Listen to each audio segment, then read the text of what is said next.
All right, CRPN Central, this is Dr. Fox. Please like, comment, subscribe. Helps the mission more than you know so that I can do more for you. Happy Memorial Day. First things first, Memorial Day means a lot to me because I can sit here and speak how I feel. I can sit here to advocate. I can say things that would probably get me killed in other countries, but there are people who stand up and fight for our rights and our freedoms. It is not free. It was a huge cost, and it means a lot to me that there are people out there who are willing to stand up for everyone else behind them and say, you know what? The people in my country have rights, and I'm standing here to fight for them. I'll even do the ultimate sacrifice. I will die for my country so that people can live better lives. And I do not take that lightly. Um, I observe Memorial Day. I don't necessarily call it happy, but at the same time, I am so very thankful for all of the people who have died for this country so that we can sit here and try to make life a better place.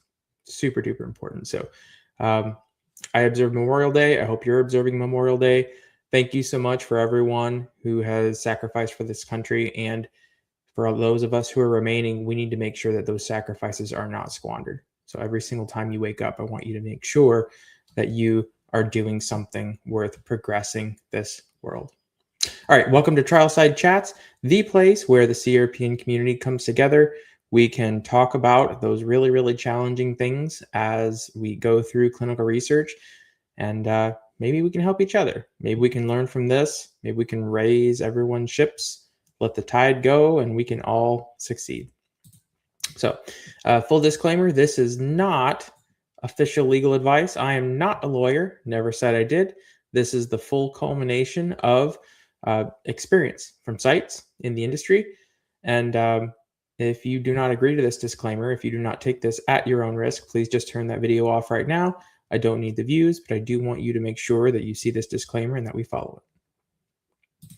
All right, ground rules. So this is very, very sensitive, especially we're starting to get in the money here, everyone. So that gets super sensitive. We're going to be starting to talk about some of those deep financial situations. This is sensitive. It must be confidential. We're not naming names. We're not naming organizations. We're only tackling the concepts and the ideas and the understandings of the industry so that you can have a general idea of what's going on whenever you're in here.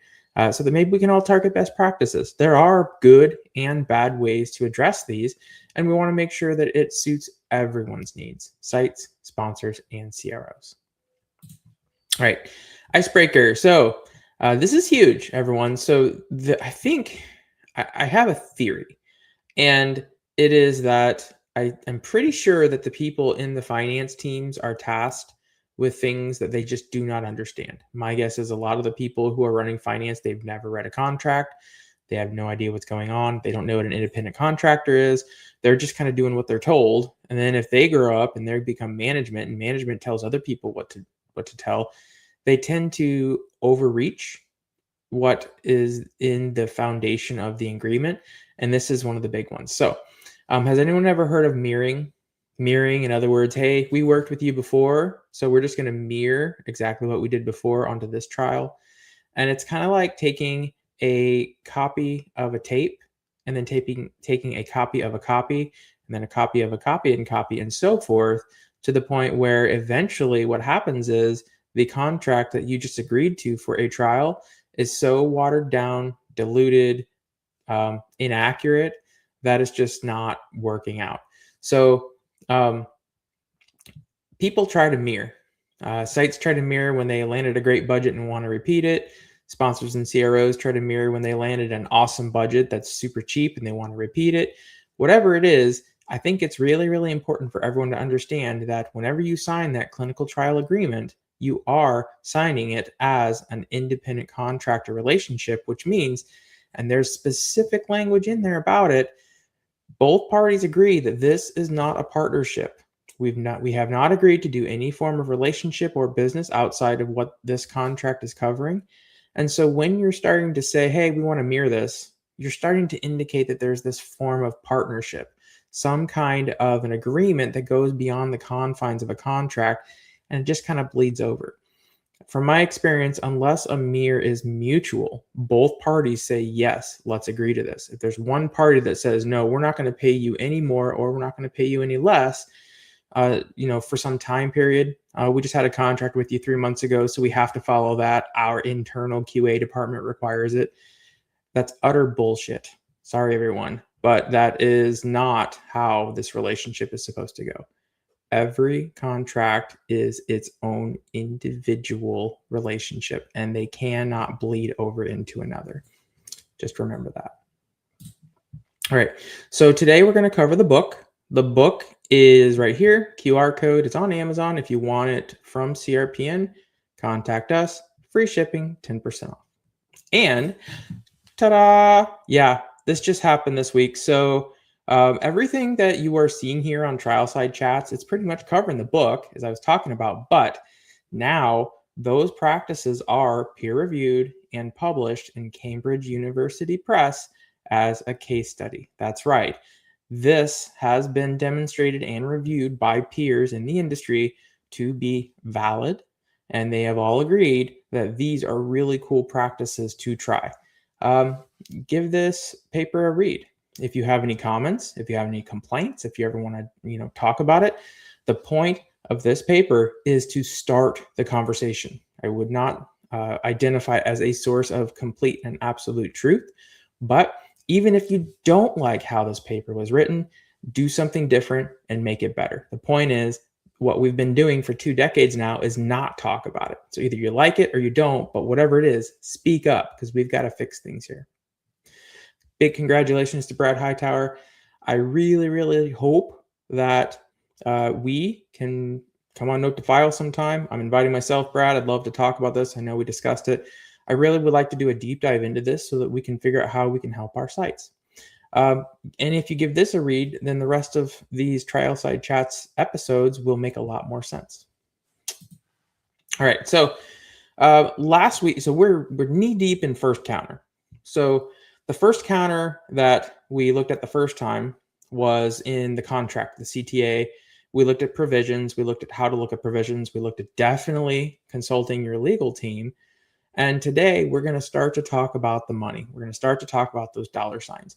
But one thing that I really, really have to stress here, and I'm running into this, the concepts that I'm trying to show you right now in these next 4 to 5 episodes of TrialSide chats, when you do this as a presentation, 1 episode at a time, you have to present it in a linear fashion, which means that it's just all of the information just kind of in one long race and stretch.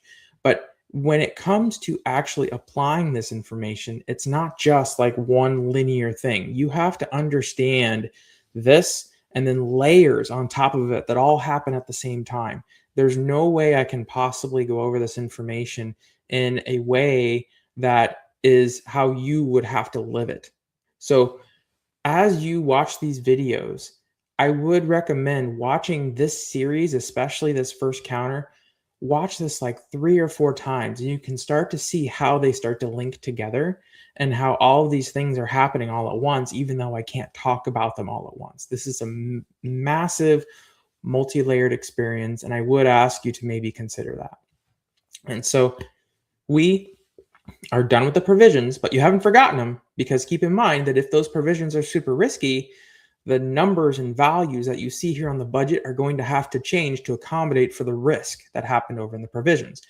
If withholding is mandatory, these numbers have to be higher because you have to accommodate for the risk. If quarterly payments are mandatory, which means you're going to get paid in 5 months, you better adjust your numbers to account for the additional risk and the resources that the site is going to have to front in order to accommodate the sponsor's provisions needs. Do not silo your provisions from your budget. And that is number one that I really, really need to stress here. So you're done with the provisions. The CTA is done. You've gotten your red lines. You're good. It's time to look at that Excel spreadsheet that everyone talks about, which hopefully is not in a portal, because that's just not cool. So the next step is going to be, you're going to look at this Excel spreadsheet. And it's all going to be kind of organized like this. you're going to see it in different tabs. Sometimes you're going to see it in a different way. Sometimes things are structured differently. Sometimes this is actually in the Word document and you don't even have an Excel spreadsheet to work with. There's like, for every single contract that's out there, there's probably 3 different ways that it can be organized and presented depending on the CRO that you're working with, the sponsor, however someone thinks or structures the budget. It's going to look many, many different ways, but you can break it into 4 different parts. It doesn't matter how it is thrown around. You can break it into 4 different parts. The first part is that provision part, provision details. So most of those you probably saw in the CTA, but a couple of them are going to bleed in. One of them is your overhead percentage. We'll talk about overhead on this episode. Sometimes you get a PO. So especially the big sponsors, you'll get like a PO and you'll have to have that in there. Your site ID. Where in the world do you get your site ID, everyone? It's actually getting easier because sponsors and CROs are kind enough to put that in the CTA sometimes. Sometimes it's hidden in the footnotes of the CTA. Sometimes you have to look in the emails, all of the email award letters. Sometimes it's hidden in that subject line over there. But the site ID can often be very elusive. You might actually have to go to your reg team and say, hey, what's the site ID? I'm going to have to know that. Protocol, PI, a lot of the other things in provisions. But the next step after your provisions is, this is the big one. This is what everyone talks about, the schedule of assessments, the SoA. So essentially a schedule of assessments is a grid, and on the bottom or on the y-axis going downward, you're looking at all of the different itemized things that are going to happen across the course of the trial. It starts normally, what's the number 1 line item of a schedule of assessments? Every single schedule of assessments I've seen, you know what the number 1 line item is at all times if it's broken down? Anyone? All right, I'm going to leave that here. So if someone wants to comment on that, see if they can guess what the number 1 line item is on a schedule of assessments. But generally, it'll go with some standard research practices, and then you're going to go into some clinical things like a physical exam, EKG, whatever it might be. And then you're going to go into specialized clinical things that are solely for that trial. And then finally, you're going to go into a breakdown of things like physician time, CRC time, things like that. And we'll look at that a little bit more. But so what happens is you have this big grid of services, and then across the top x-axis, you're going to have the visits according to the protocol. Screening, visit 1, 2, 3, 4, 5, 6 over there. And in between, as the grid is formed, you're going to see X's. And those X's are going to identify what is performed at what visit. So this schedule of assessments is going to identify essentially a map of all services that are performed according to visit. After you have quantified the services required over the course of visit, you are then going to sum it up into your direct costs. And then you're going to have an assessment of overhead or indirect costs. And you're finally going to sum it all up by visit. And then generally, you're going to have this per patient value. And that magic per patient value is what everyone is always interested in. We're going to look at SoAs a little bit more, but I did want to earmark the other options. These are going to be in other episodes, but I want you to be aware of them. After you've got your provisions and your SoA, which, by the way, SoA is generally where you get your auto pay visits to be coming from, auto pay. Then you're going to have your list of things that can be invoiced. So it starts generally with the additional operational invoices. What happens if a patient needs an X-ray, an MRI, anything that has to do in that operations pillar where you are trying to plan in case you have to pay for additional operations services. And then finally, there at the bottom, it's always organized in a different way, but you're going to have your admin and your reg fees. So study startup, the classic one that everyone knows, but that is where all of your invoiceable activities for your site is going to be included. Sometimes these are in password protected Excel spreadsheets. Sometimes they are not. Sometimes there's these really complicated equations and things that you have to look at.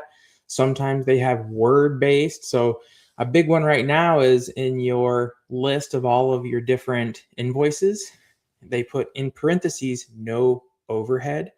And the fact that it says no overhead in that line item actually is part of the calculation where it will or will not calculate overhead. And we'll get into that in a little bit too. So this is on page 76. There's a lot to this, but this is just a generalized overview of the anatomy of a study budget: provisions, scheduled assessments, operational invoices, admin invoices. You're going to see all kinds of budgets, but those are the four main bins that you're going to see. All right.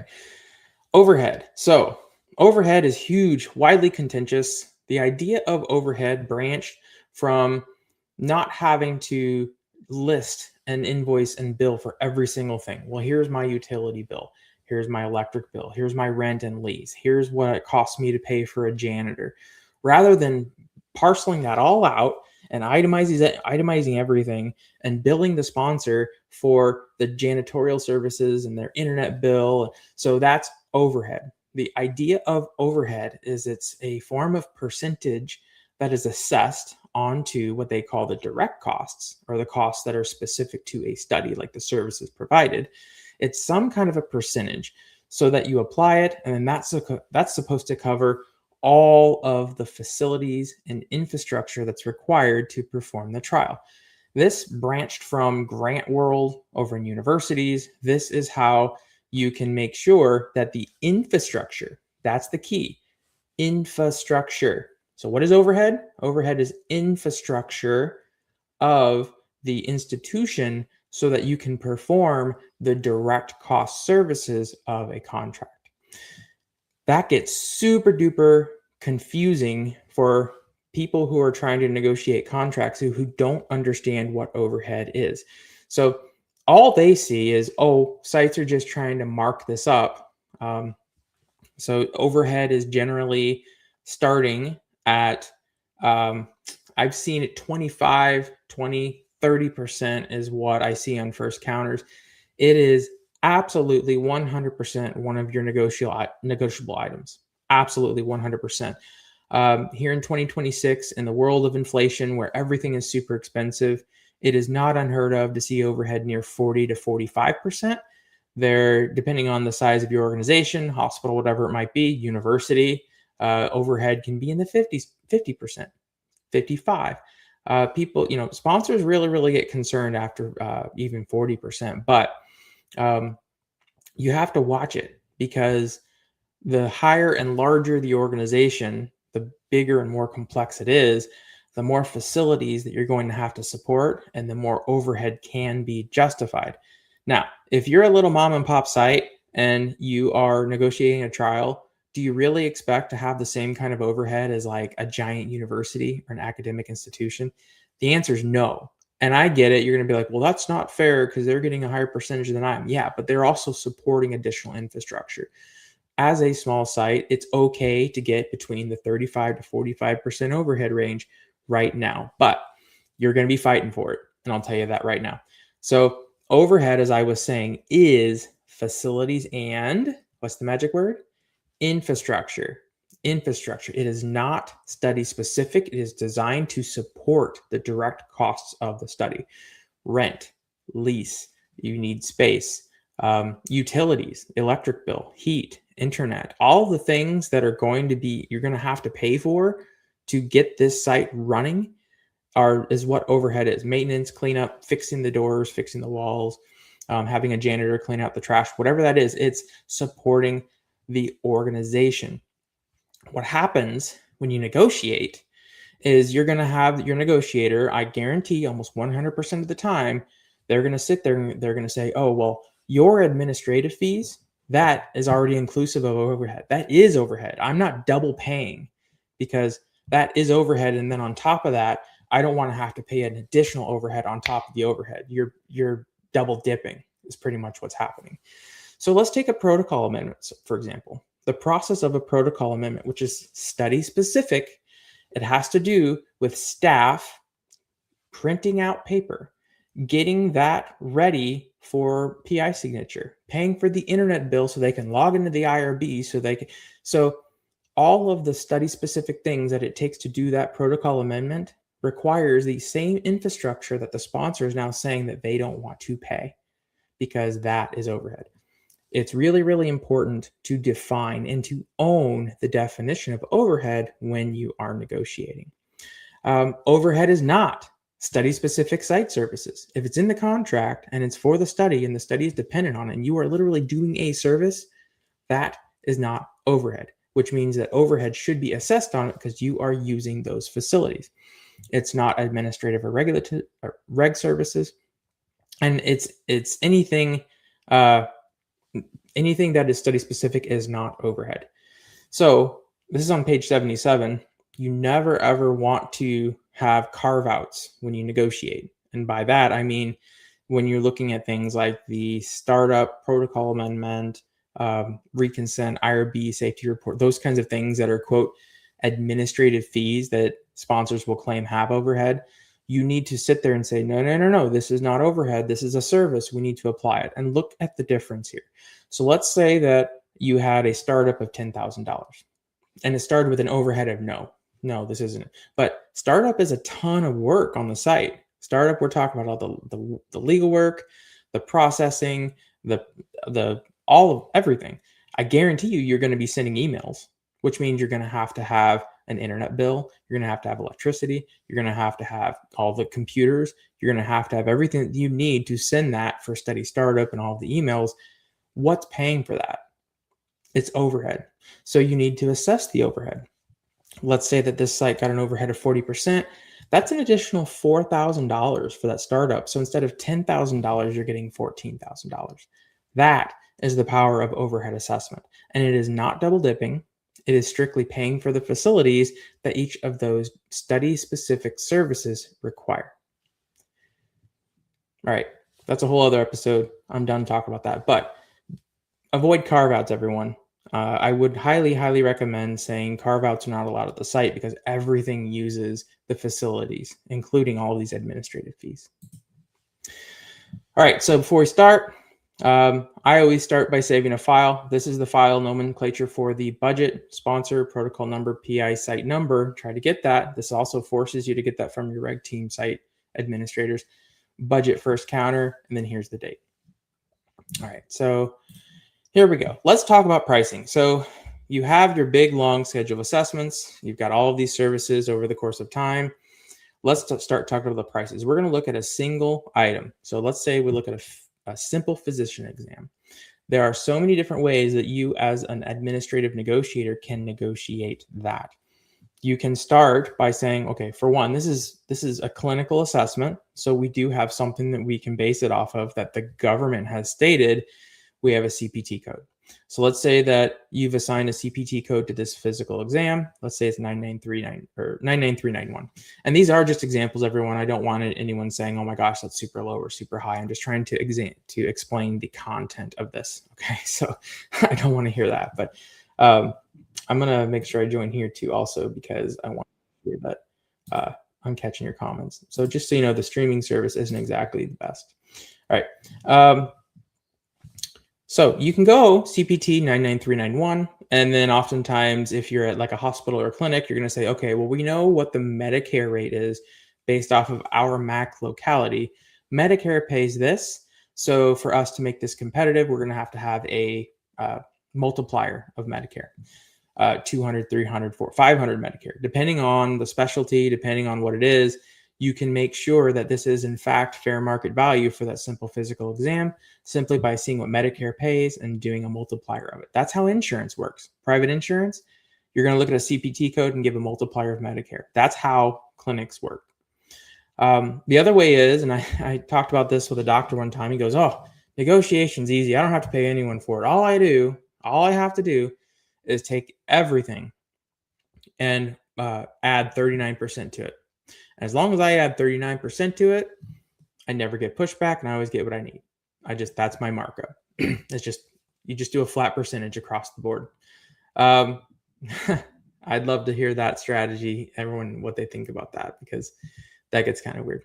But then you go itemized. You can say, okay, for that simple physician exam, we're going to break it down. We're going to be super detailed. It's going to take us so much time at this amount per hour, whatever it is. This is how we're going to calculate. And so this is what we're going to do. This is how we're going to calculate what our costs are going to be and what we want to target for the negotiation. And then rather than saying, oh, we just do some flat rate percentage of what was offered to us, you say, well, we want to target a 15% profit margin on this line item. So they know what their direct cost is, but rather than doing all of that, they're just going to say, well, we know what our direct cost is. This is what we need to target for that cost. And then finally, what we talked about before, there are sites and sponsors and CROs out there who are okay with it. They say, you know what? We literally just signed a contract with you last week. I don't think much has changed. We're just going to mirror the contract and then agree to what we did last time. And as long as it's more recent, everyone's okay with it, then we can make this super fast. So many different ways on this one single line item to try to get an answer. And actually the clinical ones are easier because you have a government rate. When you go into like the research specific things like the informed consent or con meds or things that are not necessarily in the clinic, but they are in research, you don't have a fair market value to go off of. You have to make your own. And we're going to talk about that here in a minute. But here's the problem, everyone. Let's start talking about that fair market value thing. When push comes to shove, I get it on paper. This looks great. We're just going to take every single line item and we're going to assign a fair market value to it. And each single line item, that is going to be what we're doing. We're literally fragmenting our entire trial so that this is what happens. But when you fragment a schedule of assessments, here's what happens. You start working with the sponsor, and the sponsor absolutely will not pay more for this simple physician exam than $150. And they absolutely, they're done. Their max is $420 for an hour physician time. Again, these are hypothetical numbers. These are not actual rates. I don't want to hear it, everyone. And then finally, CRC time is $125. So whatever it is, that's what they pay. But what they don't see is the actual expense. So let's say that simple physical exam, you only got $150 for it, but it cost you $175. So you just lost $25. And then your physician exam, because physician time is much more valued than anyone else's time. Let's say that you got to deal with a physician and you only had to pay $225. So now you're at $195. So you made a margin of $195. And then finally, your CRC time, which by the way, everyone, CRC time is the number one time that is the most devalued in a contract. And I will tell you that right now. It is heartbreaking. Like when I go to like all of these conferences and I hear everyone talking about how wonderful they value their CRCs. And then I look at the contracts and the negotiations that they do, and they literally just slash CRC time and expect to pay CRCs nothing. In fact, have the site eat those costs. Super duper frustrating. But let's say they only paid $125 for that CRC hour. And then the expense was $185 because there's fringe, there's benefits, there's all these other things on CRC time that they wouldn't account for, especially when they don't assess overhead on CRC time because they think that that is double dipping. Everyone, after all this is said and done with these three items, you made a margin of 110. You made a 19.8% margin, which, okay, that's probably not going to survive inflation over a 2 to 3 year trial. But here's the key. The only reason why you made any form of margin at all is because you normalized your line items. You are losing money in one, you're gaining money in another. That is the game of research, and that is pricing. So when you have this situation where you have a negotiator looking at one single line item at a time and saying, well, that's not fair market value, but that is, but why is this higher than this one? And they're looking one cell at a time. They're going to screw you over on your contract because you're going to lose money. You're not going to make money. And as a result, you're going to have to shut the trial down because it's just not cost effective. It is really important that when we look at this, to understand what really is and is not fair market value. Fair market value is the normalized assessment of all services combined in a trial, not line by line, which leads me to my next slide. And please, if I rant too much on this one, everyone, please reel me in. Tell me to stop it because I've done an entire episode on fair market value. We've interviewed people on fair market value. I don't want to spend a lot of time on it. So this came from the book, page 93. Please feel free to look at it if you'd like. But we have sponsor and CRO at fair market value, which is essentially it's benchmarked from past negotiations. They've got all this giant database of negotiations of signed contracts, signed rates. And they say, oh, let's just throw it on a database and then we'll charge sponsors this premium to access our database so that they can benchmark and predict what their values are. And since we have so many thousands of contracts that we have in here, then it's got to be normalized. So then we're going to call this fair market value. It was never accessible to sites. It was never validated by sites. In fact, many sites who had their contracts put in these databases didn't even agree to it. In fact, most of the CTAs that have language about agreeing to share your data now with sponsors and CROs, it's very, very recent. And they never approved it. And it's not site specific. This is literally just everything thrown into a bin that says, oh, this is fair market value, just because we have so much inaccurate and invalidated data. It's not reviewed or approved. Sites never said, yes, we agree this is fair market value. And it's not validated post-study, which means that, yeah, you signed the contract and there are rates in there from the contract, but how do you actually know if that was what paid the bills? How do you know sites didn't lose money as a result of that fair market value?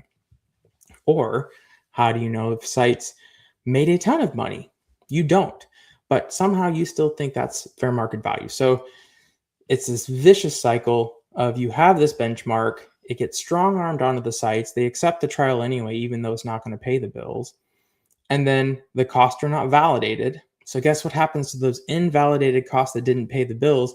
They feed the contract graveyard that gets pulled for the next benchmark. That is fake market value.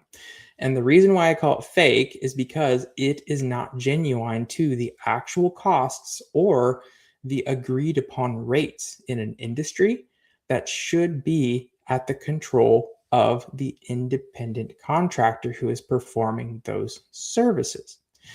Go over to site fair market value. Sites as a group, you should form a committee. You should assess the actual cost of service at the time of performance at each site and project it over the time of a trial.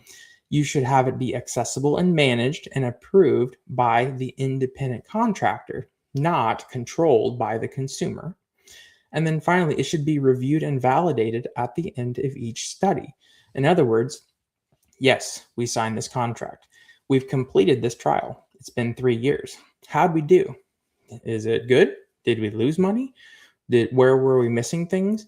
What was actually paying the bills versus what was actually supplementing things that we lost money on?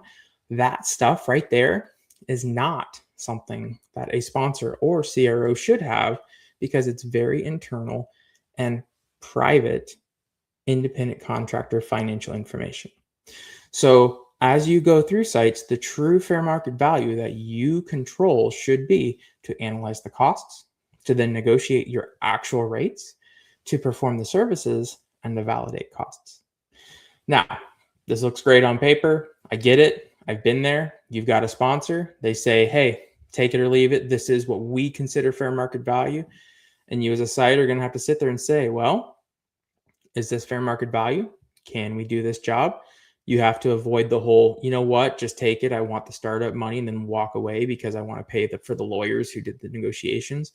You got to be real careful with that, which is also why you want to cut trials loose as soon as possible.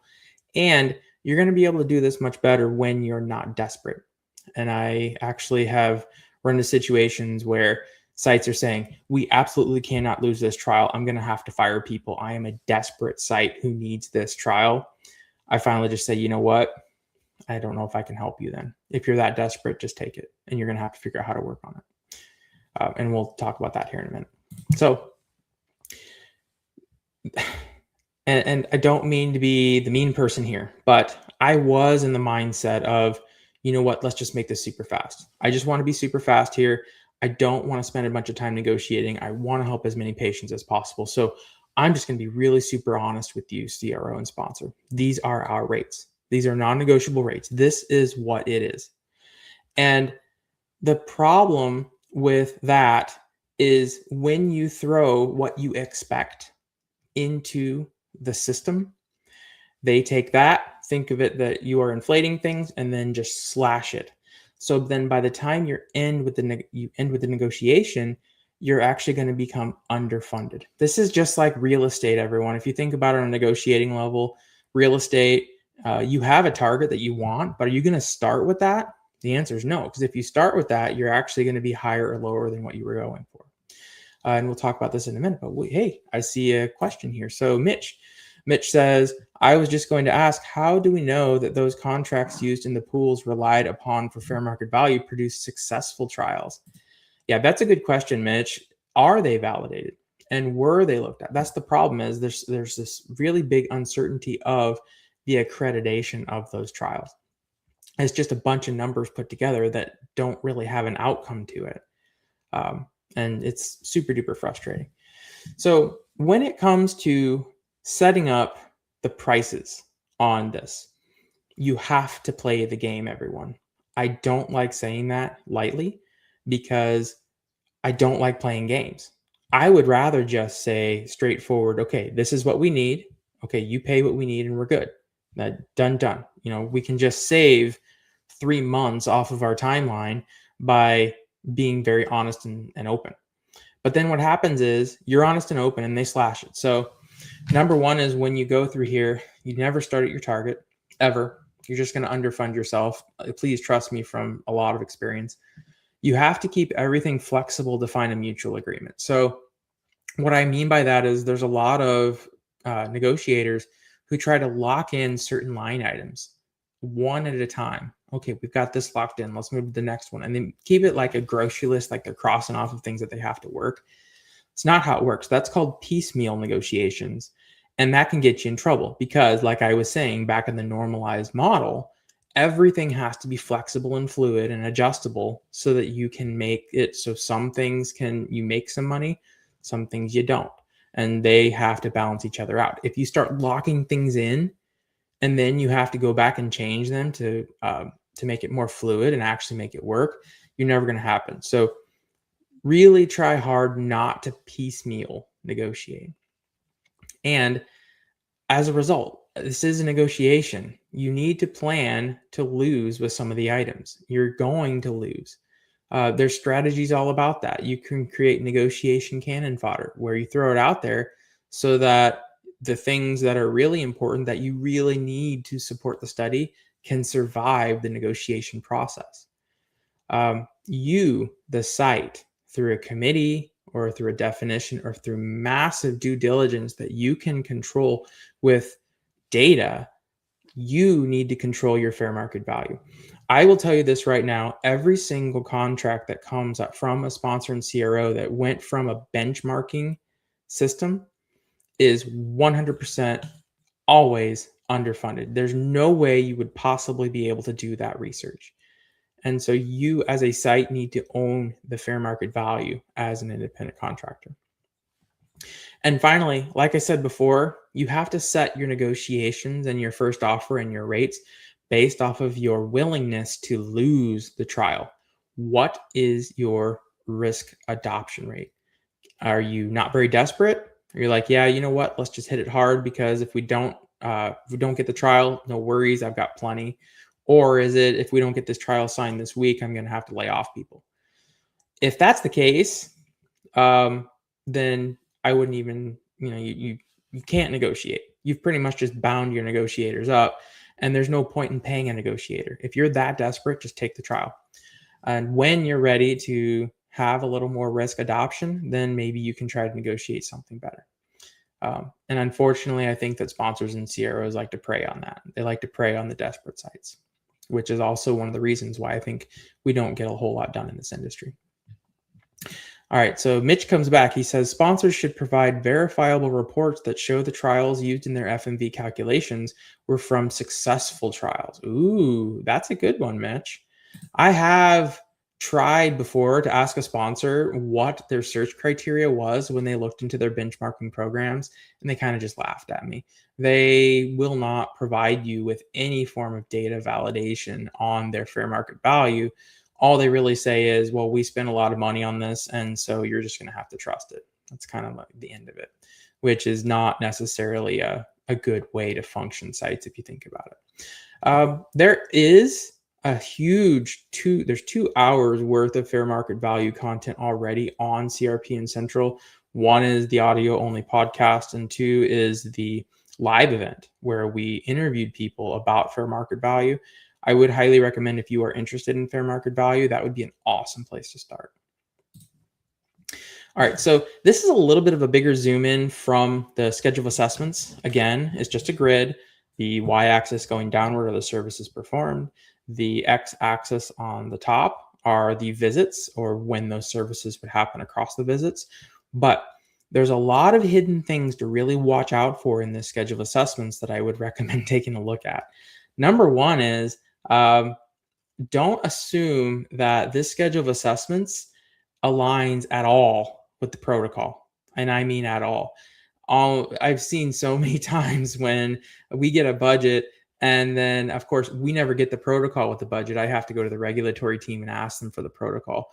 But then we look at the protocol, and then like on some footnote on section 6, or there's a service or there's something that is not in the schedule of assessments, or it's not in the list of invoiceables that was required in the protocol. It happens all the time, my friends. You have to verify and validate that this budget produced by this CRO or sponsor does match the protocol. Anyone with AI out there, I'll bet you that'd be a really, really cool and quick assessment. Does this budget cover everything from that protocol? Highly recommend you do that. Another one is nested cells. So I don't have the example in here, but oftentimes you're going to see, like in the grid, you're going to see like a footnote or an X or something like that. And then that one little bitty X on that visit, you look down at the footnotes and it's like 7 different labs. They did it for the convenience of the budget, but like 7 different labs on one little bitty X on that. So a lot of nested cells and nested services that you're going to have to account for that there are missed a lot. The other one is, and this is actually an example here, so not only nested cells, but also nested rows. So if you look on this example on page 77 of the book, so we have screening, then we have baseline, but then look what they did on the budget. In one column, they have visits 2, 3, and 4. This one column actually needs to be tripled in value because of the way that they organized it in the contract. So you got to be real careful with that. Sometimes that can lead to hidden cost or a miscalculation, or even an amendment if the CRO doesn't catch it. So you need to watch for inflation through pass-throughs. So for example, on this schedule of assessments, at the very bottom, you see that thing that says patient stipend right there? Yeah, so patient stipend or participant stipend, that is a stipend that does not pay the site at all. That goes directly to the patient. It's essentially a pass-through. But what it does in this example is it adds the value of the patient stipends to the per patient values, so that it makes it look like your total per patient value is much higher because of the participant stipend. So you're kind of giving a false sense of security with increased numbers from things that are never going to be at the site. It's going to be 100% patient stipends. Also, inflation through uncertain visits. So this happens a lot with early termination and unscheduled visits, where they're not guaranteed. Like an early term, I mean, I sincerely hope a trial participant doesn't have to early term, but there is an early term line item in most of the contracts. And then especially unscheduled visit. I really hope participants don't have to be in unscheduled visits, because that means that something is happening that's, unplanned, but they happen. And oftentimes in this schedule of assessments, you're going to see it. Now, in this one in particular, there is a distinct divider in between the early term and the rest of the visits. So I'm going to hope that this early term is not a part of the total per patient value. However, we literally just went through one of those negotiations where they took the entire schedule of assessments, including early term and unscheduled visits, and they made that whole thing bundled into the total per patient value, which means that now you're inflating your total per patient value to be something that the site is guaranteed not to have. That is really, really deceptive. And a lot of sponsors and CROs have done that in a way to show or make it look like the sites are actually getting more than they really are. And then finally, one thing to consider that you got to watch out for on these schedule assessments is the validation of the standard of care. If you see on this grid, it says SOC, standard of care, versus the invoiceables, the INVs. These are going to be oftentimes in your schedule assessments. Standard of care is a tricky one. This standard of care, according to this agreement on the schedule of assessments, this means that, for example, for this comprehensive physical exam on the screening visit, the sponsor is not going to pay the site for that comprehensive physical exam. So what they're trying to say is, oh, well, the patient was going to be in there anyway for insurance purposes. They're just on a routine checkup. So because of Sunshine Act and anti-kickback, we're not allowed to double dip. It's not like you can get money from the insurance companies and from the sponsor. That's illegal, everyone. And I fully recognize that. The problem is that sponsors and CROs overwork this SOC. They'll send SOCs on things that are not going to be covered by insurance, and it's actually going to fall back onto the patient. So then either the site is going to just let the patient pay for that, or the site's going to have to eat it. And most of the sites that I know of who care about their patients are sitting there saying, you know what, we really appreciate you being in this study. We need to try to figure out how to get this paid for. And if the sponsor CRO doesn't pay for it, the site will actually try to pay for it. So there's something called a coverage analysis that is really, really important. I know that all of the major IRBs offer a coverage analysis to make sure that you are compliantly negotiating a contract. They go through the entire protocol, they look at the budget, and then they compare it to what is and is not standard of care to make that determination for the site. If you are mixing insurance with research, I think a coverage analysis for most of your trials should be mandatory. And it is an invoiceable line item, so you can ask for to make sure that you are compliant. I have seen as much as half of the standard of cares that were claimed by the first offer to be changed over to, no, this is research related. It does have to be paid. So watch that. And then the final one is the invoices, the INVs. That means, yeah, we're not going to pay that automatically for you. But if that happens, this happens in the event that it's not a guaranteed cost. Pregnancy tests are a perfect example. So, males are not going to get a pregnancy test. So they'll put an INV in the schedule of assessments so that in the event a female comes in and requires a pregnancy test, there has to be a communication plan between the operations team and the finance team so that that cost is invoiced. Another way to hide the costs of an SOA, either in standard of care or in the action of sending an invoice. All right. So that ends the episode for today. I knew that this would be a really super deep concept. Next time, and I say next time because I'm actually going to be recording in like an hour because I'm going to be out of town next week. And I want to make sure that we keep this going. So I'm going to be pre-recording screen fails and unscheduled visits. We're going to talk about these.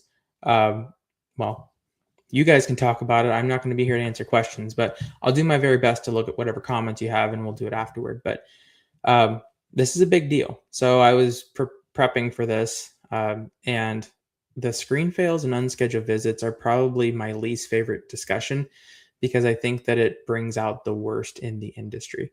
So pay attention next week, same time, next Monday, for an episode on screen fails and unscheduled visits to come down. And let me know what you think. I'd love to hear your comments. All right.